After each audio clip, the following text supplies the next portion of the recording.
Thank you very much. Very much appreciated. I'll be heading to Alabama on Friday, so I think some of you will be joining me, but we'll be going down Friday, and we'll let you know times and when we're leaving and how long we'll be there.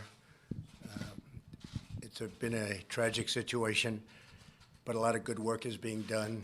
We've been in constant touch with the governor and also the governor of Georgia, and so we'll be going to the area. We'll be Alabama and the general area. We'll see Governor Ivey. So that'll be on Friday. Thank you very much. And we're here today to confront a solemn crisis that requires urgent national action. In a few moments, I will sign an executive order addressing one of our nation's most heartbreaking tragedies, veteran suicide. Our mission is to mobilize every level of American society to save the lives of our great veterans and support our heroes in need. We've worked very hard on Choice for the Veterans and so many other programs, and done a really great job in so many ways. The veteran suicide is something that's been an incredible thing to watch, hard to believe. It's tragic. Today, we can help end this crisis. I'd like to thank Secretary Wilkie for being here today with us. He's done a fantastic job as Secretary. He's making tremendous progress at the VA. We are also profoundly grateful to be joined by many of our nation's leading veteran service organizations, the best, and all of the state and local veteran leaders. And I want to thank everybody very much for being here. Thank you very much. Thank you all very much. I know how hard you've been working on this. Veteran suicide is a tragedy of staggering proportions. Hard to believe. An average of 20 veterans and service members take their lives every single day. Who would believe that's possible? There are more than 6,000 veteran suicides per year. The suicide rate among veterans is 1.5 times greater than that for non-veteran adults, and the suicide rate for post-9/11 soldiers has increased significantly over the last 10-year period. To every veteran, I want you to know that you have an entire nation of more than 300 million people behind you. You will never, ever be forgotten. We are with you all the way. I think you know that. Supporting veterans is a very, very important thing to me, and it's been very important from my campaign, from day one, and from before my campaign, but from day one. Supporting veterans in distress is a critical priority for our entire administration, everybody in the administration. Last year, I signed into law the largest funding bill for the VA in its history, which included $8.6 billion for veterans in mental health services. I also signed an executive order directing the Department of Defense, Veteran Affairs, and Homeland Security to ensure our veterans have seamless access to mental health care and suicide prevention resources. These efforts focus on veterans the first year after they separate from military service, when they are at the heightened risk area. The White House VA hotline has fielded more than 200,000 calls and successfully resolved 93% of the concerns our veterans brought to them. And they work very hard. It's been very, very effective. We secured $206 million for VA suicide prevention programming. Every VA medical center now offers same-day emergency mental health care. These are crucial steps, but unfortunately, most veterans who die by suicide have not been in the care of the VA. Many of them don't know about the programs that we have or the programs that we've instituted. In fact, nearly 70% of those lost to suicide have not received care from the VA in the previous 2 years. They're just not aware of those great strides. They're just not aware. It's just not something that's on their mind. This grave problem can only be solved if our entire country works together to build communities that truly serve, support, and protect our veterans from the first moment they return to civilian life. It's so different. They leave a military life and they go to civilian life, and it's just much different. We must keep our promises to those who keep us free. Through today's action, I am launching the Prevents Initiative, the President's roadmap to empower veterans and end the national tragedy of suicide. This order creates a new cabinet-level task force co-chaired by Secretary Wilkie. The task force will create a comprehensive national public health roadmap that brings together federal and local government, along with private sector partners, to improve the quality of life for our veterans and turn the tide on this terrible crisis. We're being helped greatly by our strong economy. Our economy is very, very powerful and makes it a lot easier for people to get jobs, including veterans. And a lot of companies are actually giving priority at our request to veterans, and they're very happy with the results. The task force will be charged with developing a national research strategy so that we can more effectively identify, intervene, and help veterans during a time of need. By investing in research and scientific advances, we can better understand the trauma our brave soldiers face and how to restore their faith and their health.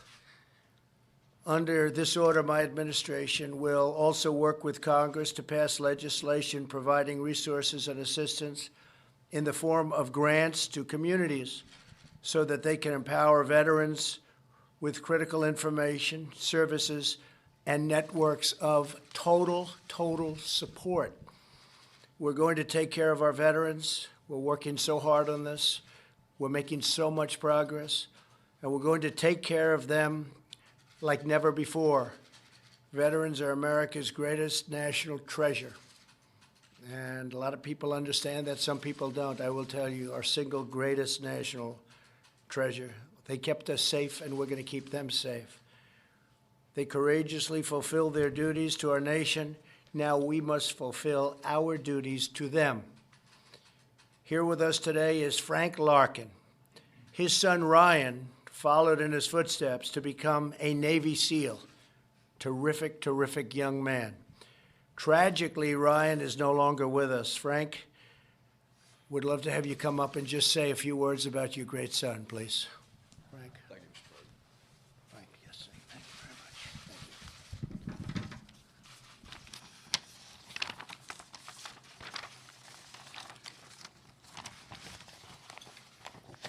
Thank you, Mr. President, and thank you to our warriors and veterans present today, along with the veteran service organizations, our partners who are working hard every day to make a difference for our veterans who are in need, to the other government leaders here today, and to the survivors of suicide who live every day with the pain from the loss of their loved one.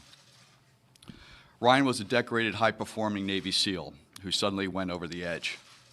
In the 2 years that we tried to rescue him, he was prescribed over 40 different drugs. His treatment was all psychiatric and behavioral health focused. All along, Ryan kept saying that something was wrong with his head, but nobody was listening.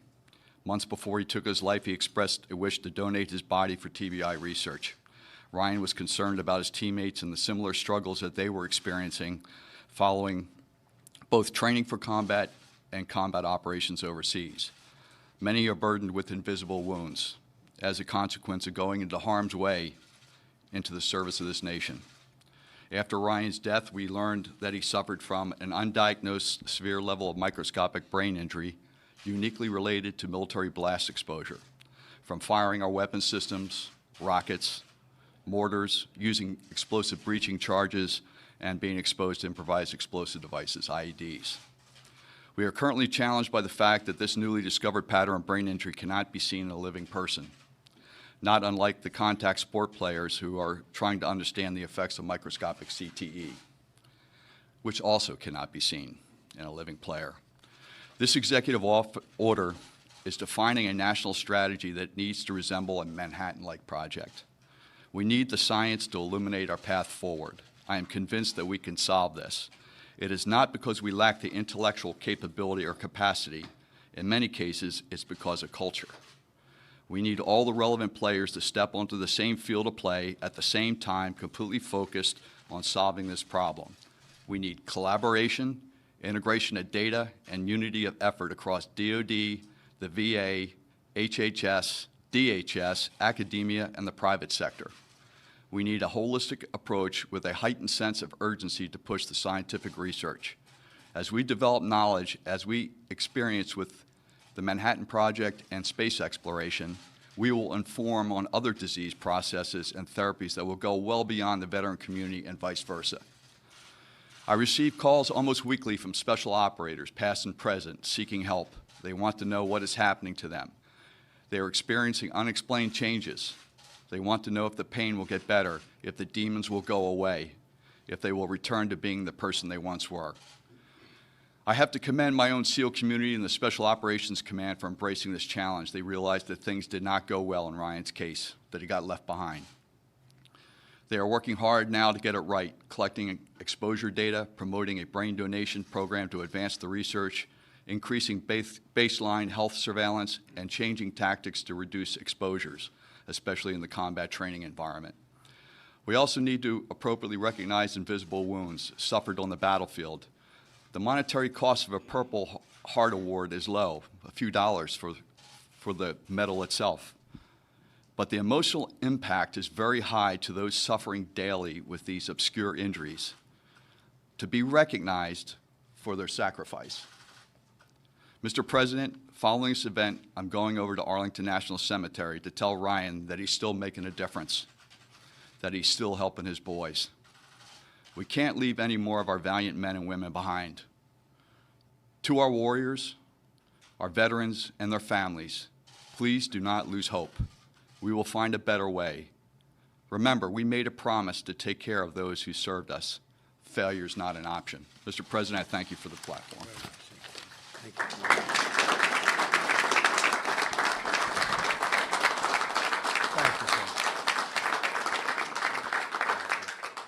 Thank you, Frank, very much. Also here today with us is Thomas Winkle, a Marine Corps veteran. He is the director of the Arizona Coalition for Military Families and the creator of a nationally recognized community collaboration model called Be Connected. And Thomas, if I might, could you please come up and say a few words? Thank you, Mr. President. Okay, thank you, Thomas. Here you go. Thank you, Mr. President. I greatly appreciate being able to be here and speak with you all today. To Frank, I really appreciate your words. I'm sorry about your son. He is in our hearts, and you are in our hearts, your family, and Semper Fi, brother. Folks, the Prevents Initiative is exactly what this country needs. It is exactly what the thousands, the tens of thousands of individuals across the country have been hoping for. For the past 10 years, I've been working with states, every single state across the country, local teams, state teams, federal teams, and when you boil everything down, all their concerns, all their hopes, all their dreams, all their frustrations, what it really comes down to is that there needs to be a sense of coordination and collaboration, unlike what we have today and unlike what we've seen before.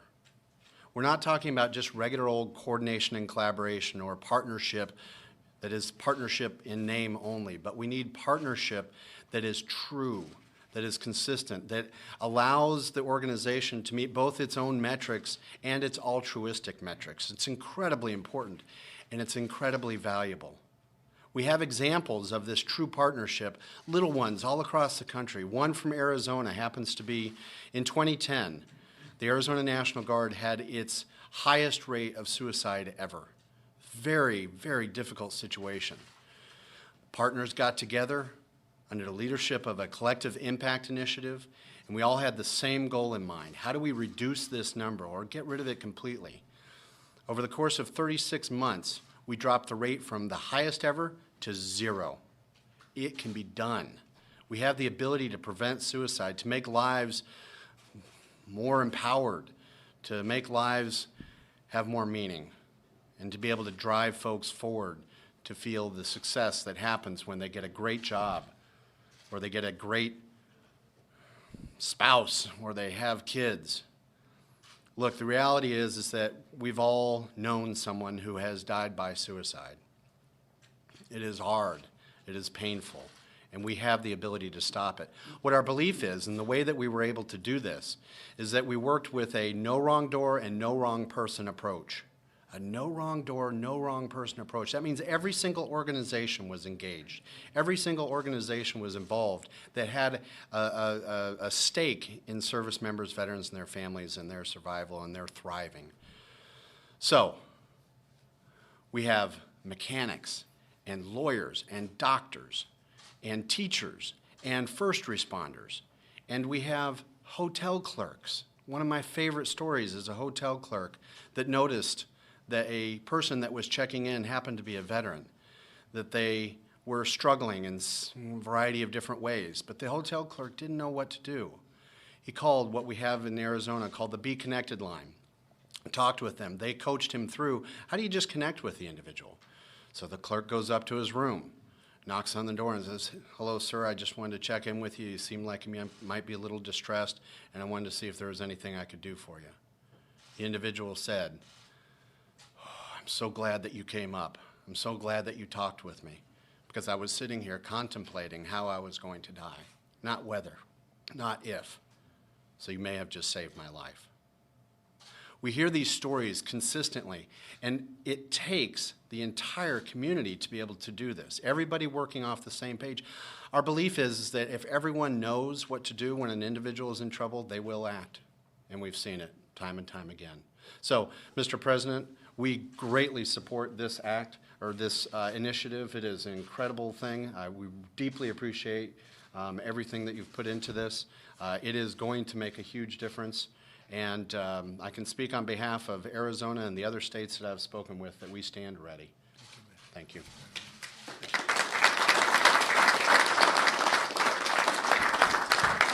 So Thomas, I heard one thing beyond all else when you just spoke so beautifully, and that was from the highest rate ever to zero. That was a very big statement, so we're going to have to find out what you're doing. Somebody's got to get together with you. That's an incredible job. I've heard about it too. Highest rate ever to zero. Thank you, Mr. President. That's what it's about. That's what we're up here for. There has to be something that we can do. There is. 20 a day? It's hard to believe. So thank you very much. Come here again. Thank you very much. I'd like to ask a man who's really done an incredible job before I sign, Secretary Wilkie, to step up and just say a few words. I'm so happy that he's our secretary. If you look over the last fairly long time now that he's been secretary, we've had so many good stories about what's happening generally at the VA. We're extremely proud of choice. It's been many, many decades that they've been trying to get choice, where a veteran can go out and see a doctor if the lines are long. They don't have to wait 4 days, 9 days. I always say 3 weeks, 5 weeks, 10 weeks, never get to see a doctor. People go online and they're not feeling well and they end up being terminal by the time they get to see a doctor. And by the way, we have great doctors, I have to say. I've heard one thing I hear, we have great doctors in the VA. A lot of people say getting there is tough, but when you see them, they're as good as anybody in the world. We have great doctors. But a man who's really put it all together is Secretary Wilkie. So, Secretary, please say a few words, please.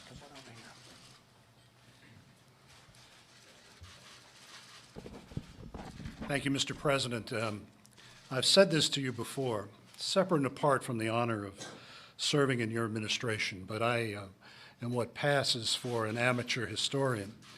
And there has never been a campaign or an administration where the candidate and the president put veterans at the centerpiece of his campaign and his administration until you did that.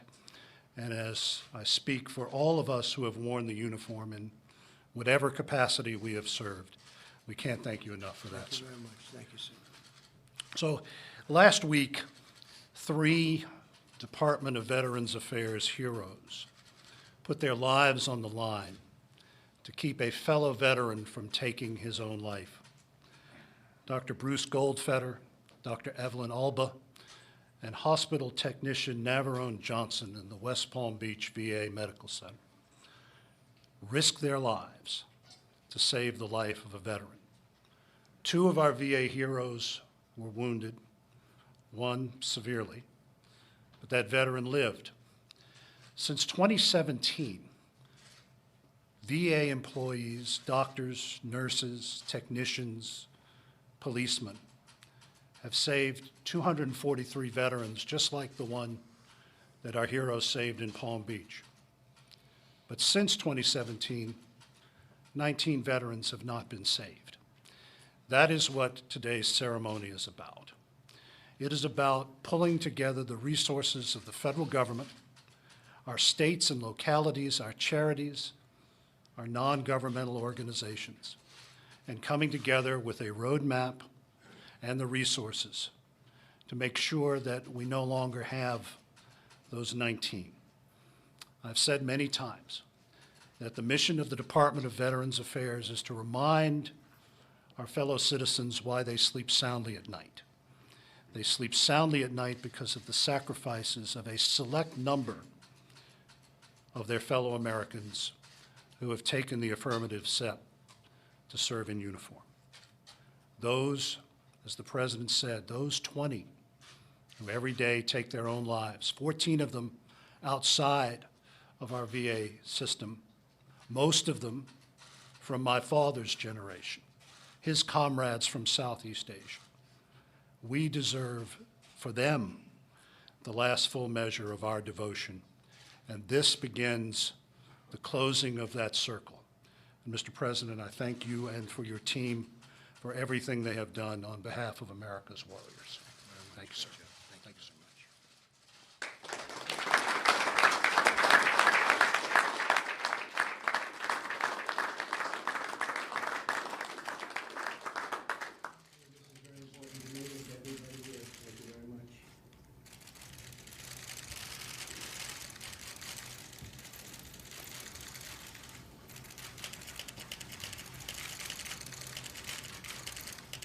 Yes, Frank, who you left, Frank?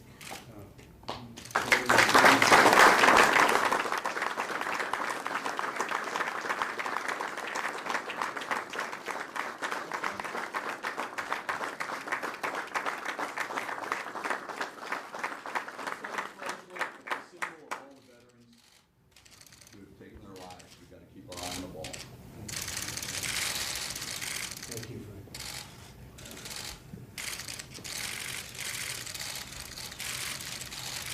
These are, you can pass these out. Okay, you'll pass them around. Thank you very much, everybody. Sir, your response to the Democrats who are calling for a criminal investigation into your security clearance? The witch hunt continues. The fact is that I guess we got 81 letters. There was no collusion. There was a hoax. There was no anything. And they want to do that instead of getting legislation passed. 81 people or organizations got letters. It's a disgrace. It's a disgrace to our country. I'm not surprised that it's happening. Basically, they've started the campaign. So the campaign begins. But the campaign's actually, their campaign's been going on for the last 2.5 years. So it's a shame. And the people understand it. When they look at it, they just say presidential harassment. But that's okay. No administration has accomplished, probably you could say this with absolute surety, in the first 2 years, anywhere near what we've accomplished, whether it's the tax cuts, whether it's regulation cuts, whether it's the Veterans Administration, what we've done with the Veterans Administration, with choice and so many other things that nobody thought would be possible to get passed. No administration has done in its first 2 years what the Trump administration has done. So what the Democrats want to do, they cannot stand the loss. They could not stand losing in 2016. I see it all the time. I see people getting on. I saw a certain person get up yesterday, the anger, and they just haven't gotten used to the fact that we won a lot of states that haven't been won by Republicans in a long time. But essentially what they're saying is the campaign begins, instead of doing infrastructure, instead of doing health care, instead of doing so many things that they should be doing, they want to play games. President Obama from what they tell me, was under a similar kind of a thing, didn't give one letter. They didn't do anything. They didn't give one letter of the request. Many requests were made. They didn't give a letter. It's too bad, because I'd rather see them do legislation. We negotiate out legislation where so many things, actually things that we agree on, like infrastructure, but they want to focus on nonsense. So I just want to end by thanking all of the people that are in this room today, very special people. The job you've done for the VA is incredible. And just keep up the good work. And Secretary, you've been fantastic. Thank you very much. Thank you all. Surprised if I answer your business records as well?